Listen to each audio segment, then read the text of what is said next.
আমাদের মধ্যে প্রত্যেকেই কম বেশি পারফিউম, বডি স্প্রে ইউজ প্রত্যেকেই করি। কিন্তু বয়স্ক মানুষেরা মানে আমাদের যে দাদু দিদারা ছিল তারা কিন্তু আমাদেরকে বলতো যে রাত্রেবেলায় কখনো পারফিউম ইউজ করবি না। রাত্রেবেলায় পারফিউম ইউজ করা যে কতটা বিপজ্জনক ঘটতে পারে সেটাই জানবো আজকের এই কাহিনীতে। পারফিউম ব্যবহার করার জন্য একজন আত্মা কিভাবে অনুজের পিছনে লেগে যায় সেটাই জানবো আজকের এই কাহিনীতে। বন্ধুরা, কাহিনীতে আগে এগোনো যাক। অনুজের রাত্রি 12টার সময় ট্রেন ছিল। ওর বাড়ি থেকে রেল স্টেশন মোটামুটি 8 কিলোমিটার দূরত্বে অবস্থিত। এই 8 কিলোমিটার অনুজ সবসময় মানে এর আগে যখন সে শহরে যেত ট্রেন ধরতো তখন সে সাইকেল নিয়ে যাতায়াত করতো। রাত্রি 10টার সময় অনুজ বাড়ি থেকে বেরিয়ে যায় ট্রেন ধরার জন্য। বাড়ি থেকে বেরোনোর সময় অনুজের বাবা অনুজকে বলে যে রাত্রিবেলা একা যাচ্ছ, পারফিউম লাগাবে না শরীরে। অনুজ তার বাবাকে পাল্টা প্রশ্ন ছুড়ে দেয় যে পারফিউম লাগিয়ে গেলে কি সমস্যা হবে। তো অনুজের বাবা বলে রাত্রিবেলায় পারফিউম লাগানো আর দুধ খেয়ে বাড়ির থেকে বাইরে বেরোনো, এর ফলে ভূত প্রেত আত্মা মানুষের পিছনে লেগে যায়। বয়স্ক মানুষেরা এই জন্যই রাত্রিবেলায় দুধ খেতে এবং পারফিউম লাগিয়ে বাইরে বেরোতে মানা করে। অনুজ এইসবে বিশ্বাস করতো না। অনুজের বাবাকে বলে যে তুমি শুয়ে পড়ো, আমি বেরিয়ে যাব, কোনো অসুবিধা নেই। অনুজ একটা ছোট গ্রামে থাকতো। এখান থেকে একটা ফাঁকা রাস্তা দিয়ে ওকে শহরের উদ্দেশ্যে বেরোতে হয়। যদিও অনুজ কোনোদিন রাত্রিবেলায় শহরের উদ্দেশ্যে রওনা দেয়নি, কিন্তু এবার তাকে রাতে 12টার সময় ট্রেন ধরতে হবে, তাই সে রাত 10টার সময় তাকে বেরোতেই হবে। যখন অনুজের বাবা তার নিজের রুমে চলে যায় তখন অনুজ লুকিয়ে তার পারফিউম তার বডিতে লাগিয়ে নেয়। অনুজ ভাবছিল বাড়ি থেকে যখন বেরোবই তখন একটু ভালোভাবে সেজে সুজে টিপটপ হয়ে বেরোবো। অনুজ ওইসব কথাকে বিশ্বাস করতো না যে পারফিউম লাগালে কোনো ভূত প্রেত আত্মা তার পিছনে লেগে পড়বে। পারফিউম লাগিয়ে তাড়াতাড়ি অনুজ তার বাড়ি থেকে বেরিয়ে পড়ে। অনুজ তার সাইকেল বার করে এবং সে সাইকেল নিয়ে আর তার বাবাকে বলে যে বাবা, আপনি দরজাটা ভেতর থেকে বন্ধ করে দিন, আমি বেরিয়ে যাচ্ছি। ওর বাবা হয়তো বুঝতে পেরেছিল যে ও পারফিউম লাগিয়েছে, কিন্তু কিছু বলেনি। অনুজ খুব তাড়াতাড়ি সাইকেলকে ঘুরিয়ে নেয় আর বেরিয়ে পড়ে। অনুজ ধীরে ধীরে রাস্তায় এগোতে থাকে, কারণ তার হাতে এখন অনেক সময় ছিল। সাইকেল নিয়ে ওখানে পৌঁছতে ম্যাক্স টু ম্যাক্স আধা ঘন্টা টাইম লাগে। তাই অনুজ ধীরে ধীরে সাইকেল চালাচ্ছিল আর মনে মনে গান গাইতে গাইতে সে এগিয়ে যাচ্ছিল। গ্রাম থেকে বেরোতেই ও ওই ফাঁকা জায়গায় পৌঁছে যায়। রাত্রের টাইমে অনুজ কোনোদিনই এই জায়গা দিয়ে পেরিয়ে যায়নি। যদিও মানুষের মুখে শোনা যায় যে এই জায়গাটাতে রাত্রিবেলায় ভূত প্রেত বসবাস করে, কিন্তু অনেকবার অনুজ এই রাস্তা দিয়ে পেরিয়ে গেছে, কিন্তু তার কোনোদিন কোনো কিছু মেহসুস হয়নি। এই অনুজ রাত্রিবেলায় জায়গা দিয়ে পেরোয়নি, কিন্তু সে সন্ধেবেলায় রাস্তা দিয়ে পেরিয়ে গিয়েছে অনেকবার। সে কোনো নেগেটিভ বা প্যারানর্মাল অ্যাক্টিভিটি উপলব্ধি করেনি এই জায়গাতে। অনুজ গান গাইতে গাইতে যাচ্ছিলই কি তখনই হঠাৎ তার সাইকেলের চেন খুলে যায়। অনুজের সাইকেলের চেন এরকম মাঝে মধ্যে খুলে যেত, তাই এটা খুব স্বাভাবিক ব্যাপারই লেগেছিল তার কাছে। অনুজ সাইকেলের চেন ঠিক করার জন্য সাইকেলের স্ট্যান্ড লাগায়। সাইকেলের স্ট্যান্ড লাগিয়ে যখন সে সাইকেলের চেন ঠিক করতে লাগছিল তখনই তার মনে হয় কেউ যেন অনুজের পাশ দিয়ে চলে গেল। অনুজ তৎক্ষণাৎ পিছনে ঘুরে দেখে, কিন্তু ওখানে কেউ ছিল না। কিছুক্ষণ পর অনুজ কারো পায়েলের শব্দ শুনতে পায়। এখন অনুজের একটু একটু ভয় লাগছিল। ওর বাবার কথা মনে পড়ছিল যে পারফিউম লাগালে কিন্তু মানুষের পিছনে আত্মারা পড়ে যায় রাত্রিবেলায়। খুব তাড়াতাড়ি অনুজ তার সাইকেলের চেন ঠিক করে এবং সাইকেলে চেপে ওই যেখান থেকে বেরিয়ে যায়। অনুজ যখন সাইকেল নিয়ে বেরিয়ে যাচ্ছিল তখনই কেউ যেন তার পিছনে বলছে দাঁড়া, থেমে যা একটু, দাঁড়া, থেমে যা একটু। কিন্তু অনুজ পিছন ঘুরে তাকায়ও না, আর সে সাইকেলের স্পিড বাড়িয়ে বেরিয়ে চলে যায়। এখনও পিছন থেকে পায়েলের শব্দ আসছিল। অনুজের মনে হয় যে তার কোনো ভ্রম হয়েছে। কিছু সময় পর অনুজ শহরে পৌঁছে যায়। ওখানে গিয়ে ও ট্রেন স্টেশনে পৌঁছে যায় এবং পার্কিংয়ে তার সাইকেলটাকে রেখে দেয়। অনুজ টিকিট কাউন্টারে আসে এবং ওখানে টিকিট কেটে নেয় আর প্ল্যাটফর্মে বসে ট্রেনের অপেক্ষা করতে থাকে। ট্রেন কিছু সময়ের মধ্যেই আসার অ্যানাউন্সমেন্ট হয়ে গিয়েছিল, কিন্তু এখন এই ছোট্ট স্টেশনে রাত্রিবেলায় কোনো প্যাসেঞ্জার চাপাচ্ছিল না, পুরো স্টেশন খালি। অনুজ ওখানেই বসে পড়ে আর ট্রেনের অপেক্ষা করতে থাকে। তখনই তার আবার মনে হয়েছে কেউ যেন তার পাশ দিয়ে পেরিয়ে গেল, তার কাঁধের পাশ দিয়ে। তৎক্ষণাৎ অনুজ পিছনে মুড়ে দেখে, কিন্তু না, কেউ নেই, পুরো ফাঁকা, চারিদিক শুনশান। অনুজের মনে হয় যে ও ফালতু ফালতু ভয় খাচ্ছে, কারণ এটা কোনো ভয়ের বিষয়ই নয়। কারণ আসার আগে তার বাবা তার মনে ভয় ধরিয়ে দিয়েছে এবং সে একটা ফাঁকা রাস্তা দিয়ে ফিরে এসেছিল। তাই তার মনে হচ্ছে যে তার মাথা এখন বেশি চিন্তা করছে ওইসব বিষয় নিয়ে, তাই সে এইসব চিন্তা করার জন্যই মনে হচ্ছে তার পাশ দিয়ে কেউ পেরিয়ে যাচ্ছে, কখনো পায়েলের শব্দ শুনতে পাচ্ছে। এগুলো তার মনেরই ভুল, আর কিছু না। এই বলে সে নিজের মনে মনে হাসতে থাকে। 5-7 মিনিট পর ওখানে ট্রেন চলে আসে। অনুজ ট্রেনের বগিতে চেপে বসে। স্টেশনটা যেহেতু ছোট ছিল তাই ওখানে ট্রেন বেশিক্ষণ দাঁড়াতো না।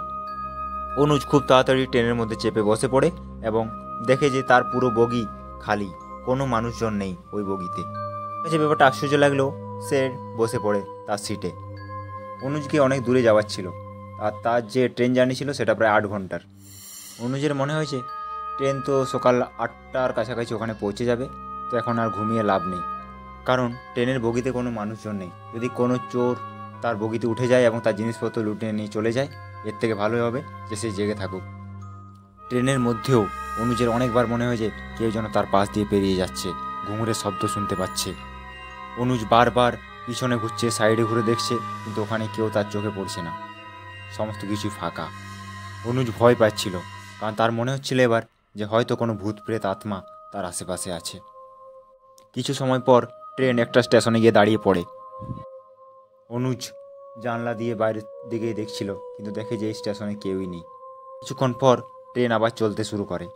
তখনই অনুজ দেখতে পায় যে একটি মেয়ে ওই কামরাতে উঠেছে। ওই মেয়েটা অনুজের ঠিক সামনে এসে বসে পড়ে।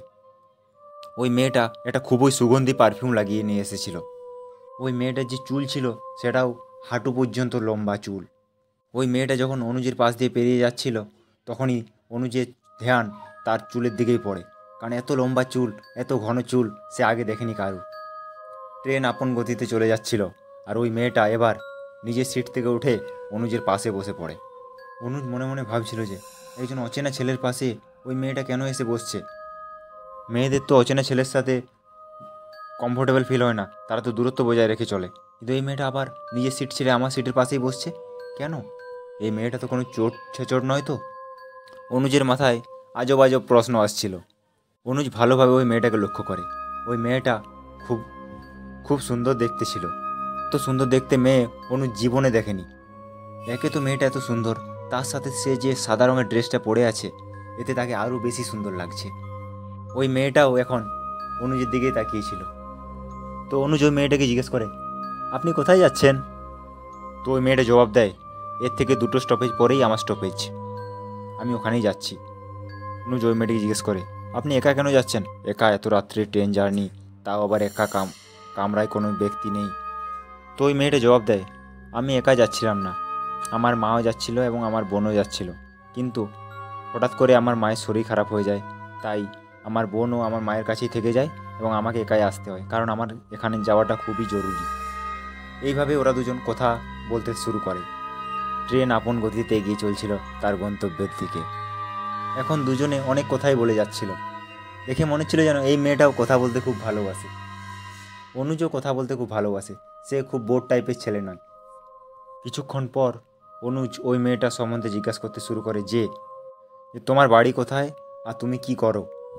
ওই মেয়েটা জানায় যে সে এখন পড়াশোনা করছে, বিএসসি, আর সে কাজের জন্য শহরে যাচ্ছে। তার বাড়িতে খুবই ফাইন্যান্সিয়াল প্রবলেম চলছে, তাই সে কাজ খুঁজতে শহরের উদ্দেশ্যে রওনা দিয়েছে। ওই মেয়েটা কিন্তু একবারের জন্য অনুজকে জিজ্ঞাসা করেনি যে তুমি কোথা থেকে এসেছো বা তোমার বাড়ি কোথায় আর কোথায় যাচ্ছ। ওই মেয়েটা বলে ওঠে, এই রাত্রিবেলায় ফাঁকা জায়গায় তুমি সাইকেল নিয়ে এসেছো, তোমার ভয় লাগে না? এই কথা শুনে অনুজ ভেতরে ভেতরে ভয় পেয়ে যায়, কারণ এই মেয়েটা কীভাবে জানলো যে অনুজ সাইকেল চালিয়ে এসেছে? এই মেয়েটা কি অনুজের গ্রাম থেকে এসেছে? এই মেয়েটা কি অনুজকে ফলো করছে, নাকি এই মেয়েটা কোনো চোর যে অনুজকে ফলো করে অনুজকে লুটে নেওয়ার চেষ্টা করছে? এইসব চিন্তা ভাবনায় অনুজের মাথায় ঘুরতে থাকে। অনুজ ওই মেয়েটার উদ্দেশ্যে একটা পাল্টা প্রশ্ন ছুড়ে দেয়, তুমি কিভাবে জানলে যে আমি সাইকেলে এসেছি? আমি তো শহরেই থাকি আর ট্রেনে এসেছি। ওই মেয়েটা বলে, না, তুমি তো গ্রাম থেকে এসেছো এবং তুমি যখন রাস্তায় আসছিলে তখন তোমার সাইকেলের চেনও খুলে গিয়েছিল।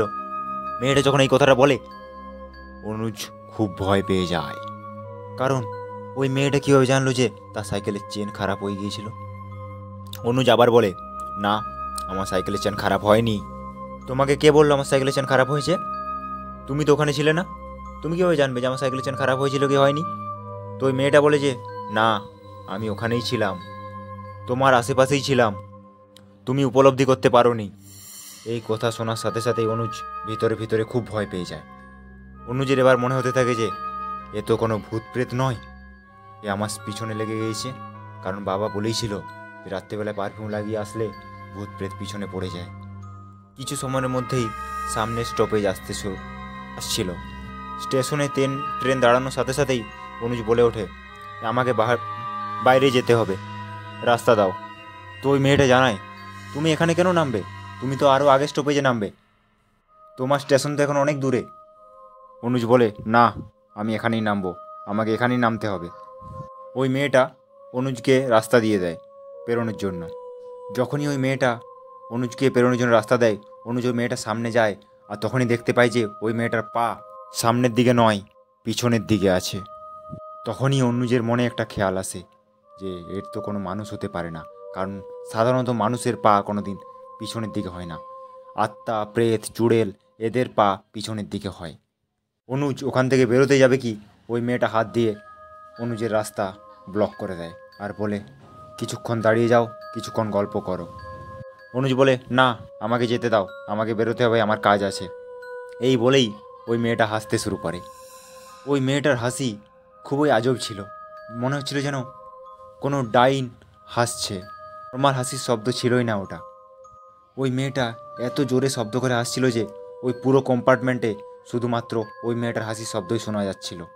অনুজ খুব ভয় পেয়ে যায়, কারণ এই কম্পার্টমেন্টের দুটো দরজা থাকলেও পিছনের দিকের দরজাটা টোটালি লক করা ছিল, আর সামনের দিকের দরজাটা ছিল যেটা খোলা। কিন্তু সামনের দিকের দরজায় এই মেয়েটা ব্লক করে দাঁড়িয়ে আছে। অনুজকে ওই মেয়েটাকে পেরিয়ে সামনের দিকে এগোতে হবে, তবেই সেই স্টেশনে নামতে পারবে। তো ওই মেয়েটা হাত দিয়ে অনুজের রাস্তা বন্ধ করে রেখেছে। অনুজ কিছুক্ষণ চিন্তা ভাবনা করে ওই মেয়েটা যে হাতটা দিয়ে ওখানে আটকে রেখেছিল সেই হাতে গিয়ে খুব জোরে ধাক্কা দেয় এবং সরিয়ে ফেলার চেষ্টা করে। কিন্তু তখনই অনুজ বুঝতে পারে যে ওই মেয়েটা খুব বেশি শক্তিশালী। অনুজের মতো একজন হাট্টা কাট্টা ছেলে অত শক্তি দিয়ে ওকে ধাক্কা দিয়েছে, কিন্তু তাকে 1 ইঞ্চিও নড়াতে পারেনি।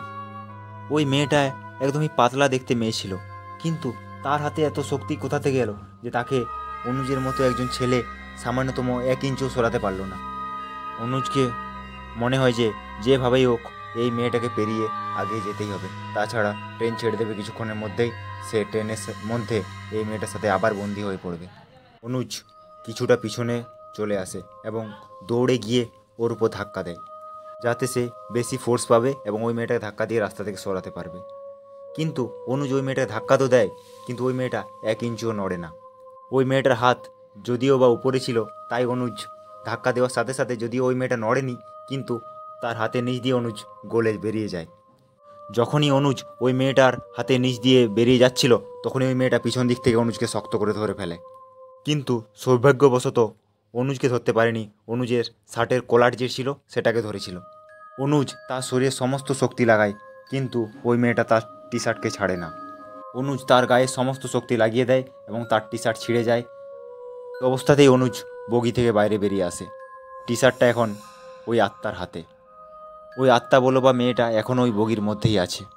ট্রেন থেকে নামার পর অনুজের চোখ পড়ে ওই কম্পার্টমেন্টের ভেতরে। এতক্ষণ তার সামনে যে মেয়েটি বসেছিল সে দেখতে খুবই সুন্দরী ছিল, কিন্তু এখন যেন তাকে খুব ভয়ানক দেখাচ্ছে। তার চোখের মণি উধাও, চোখ পুরো সাদা, চোখের কোণা দিয়ে রক্ত বেরিয়ে আসছে, মাথায় চোটের দাগ। ওই মেয়েটার ঘন কালো যে চুল ছিল সেগুলো এখন সাদা কোকড়ানো চুলে রূপান্তরিত হয়ে গেছে। ওর মুখের যে চামড়া ছিল সেটা বয়স্ক মানুষের যেরকম চামড়া হয় না, গুটিয়ে যায়, সেরকম চামড়া। ওই মেয়েটাকে খুবই ভয়ানক লাগছিল। অনুজ ওখান থেকে দৌড়তে শুরু করে। অনুজ যখনই ওখান থেকে পালাতে শুরু করে, তখনই অনুজের মনে হয় যেন ওর পিছন থেকে কোনো শব্দ আসছে। এটা পায়েলের শব্দ ছিল। অনুজের মনে হচ্ছিল যে ওই শয়তানি শক্তি অনুজের পিছনে পড়ে আছে এবং অনুজের কে ফলো করছে। অনুজ ওখান থেকে পালাচ্ছিল। এখন মোটামুটি রাত 1টা কি 2টো বাজবে। এত রাত্রে স্টেশনেও কোনো মানুষজন দেখা যাচ্ছিল না। অনুজ ও চোখ যেদিকে যাচ্ছিল ও ওদিকে দৌড়াতে শুরু করে, আর তার মনে হতে থাকে ওই আত্মাটাও যেন তার পিছনেই তাকে ফলো করে আসছে এখনও। অনুজের এখন বিশ্বাস হয়ে যায় যে এই ডাইনি তাকে তার গ্রামের পাশেই যে ফাঁকা জায়গাটা ছিল ওখান থেকেই ফলো করে আসছে। অনুজের মনে হতে থাকে যে এই আত্মার থেকে বেরোনো তো খুবই মুশকিল, কারণ এই আত্মা অনেকক্ষণ আগে থেকেই তাকে ফলো করে আসছে এবং তার পিছন ছাড়ছে না। তখনই অনুজের চোখ পড়ে সামনে একটা মন্দিরের ওপর। অনুজ সোজা দৌড়তে দৌড়তে ওই মন্দিরের ভেতর প্রবেশ করে। অনুজের মন্দিরের মধ্যে প্রবেশ করার সাথে সাথেই ওই পায়েলের শব্দ বন্ধ হয়ে যায়। ওই দিন পুরো রাত ওই মন্দিরের ভেতরেই অনুজ কাটিয়ে দেয়। সকালবেলায় ওই মন্দিরের পুরোহিত আসে মন্দিরে পুজো করতে।